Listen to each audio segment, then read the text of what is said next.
আসসালামু আলাইকুম ওরহমাতুল্লাহ। রমজান মাসে কেউ মারা গেলে সে কি জান্নাতে যাবে? কবরের আযাব মাফ হয়ে যাবে? রমজান মাসে মৃত ব্যক্তিদের সাথে কি আচরণ করা হয় জানতে হলে ভিডিওটি দেখুন। এ ব্যাপারে কোনো গবেষকের বক্তব্য হল, রমজানে মৃত্যুর বিশেষ কোনো ফজিলত সহিহ হাদিস দ্বারা প্রমাণিত নয়। পুরো রমজান রোজা রেখে কেউ মারা গেলে তার ব্যাপারে ফজিলতের কথা এসেছে।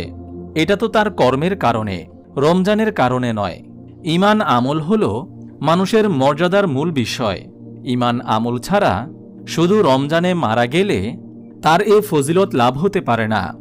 অবশ্য কেউ কেউ নিম্নোক্ত হাদিসটির মাধ্যমে বিষয়টি প্রমাণ করতে চেয়েছেন।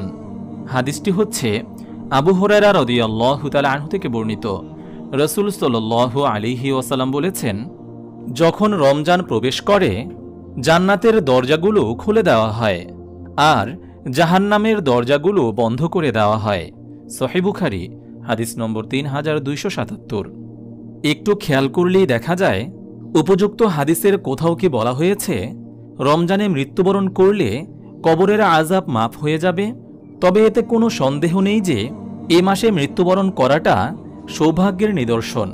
কোনো ব্যক্তি নেক আমল নিয়ে এ মাসে ইন্তেকাল করতে পারলে এটা তার জন্য অতিরিক্ত মর্যাদার কারণ হবে। মূল কথা হল, যে ব্যক্তি ঈমান ও আমল নিয়ে কবরে যাবে সে দিনে কিংবা যে মাসে মৃত্যুবরণ করুক, সফলতা তাকে স্পর্শ করবে। পরকালে মুক্তির জন্য ঈমান ও যথানিয়মে আমল একান্ত জরুরি। পরপারে নাজাতের জন্য আমলের মাধ্যমে কঠোর সাধনা করার বিকল্প নেই। রমজান মাসে মৃত্যুবরণ করলে কবরের আযাব মাফ হয়ে যায়, এটি সরাসরি কোরআন হাদিস দ্বারা প্রমাণিত কথা নয়। সুতরাং এমন কথা প্রচার না করাই কাম্য। একজন মানুষের জান্নাতে যাওয়া না যাওয়া, কবরের আযাব হওয়া না হওয়া, এসব নির্ভর করে তার ব্যক্তিগত আমলের উপর। অতএব কেউ যদি রমজান মাসে সঠিক পন্থায় রোজা পালন করে এবং ওই অবস্থায় মৃত্যুবরণ করে, তাহলে আশা করা যায় আল্লাহ তাআলা তার কবরের আযাব ক্ষমা করে দিবেন এবং তাকে জান্নাতবাসী করবেন। কেননা হাদিসে এসেছে, বান্দার শেষ আমলই বিবেচনাযোগ্য। এজন্য সবসময় আমাদের মনোযোগ থাকবে ঈমান ও আমলের পরিচর্যার প্রতি।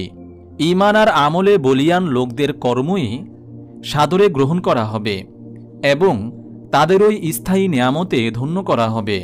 আল্লাহ তাআলা বলেন, আর যারা মুমিন হয়ে পরকাল কামনা করে এবং এর জন্য যথাযথ চেষ্টা সাধনা করে তাদের প্রচেষ্টা পুরস্কারযোগ্য।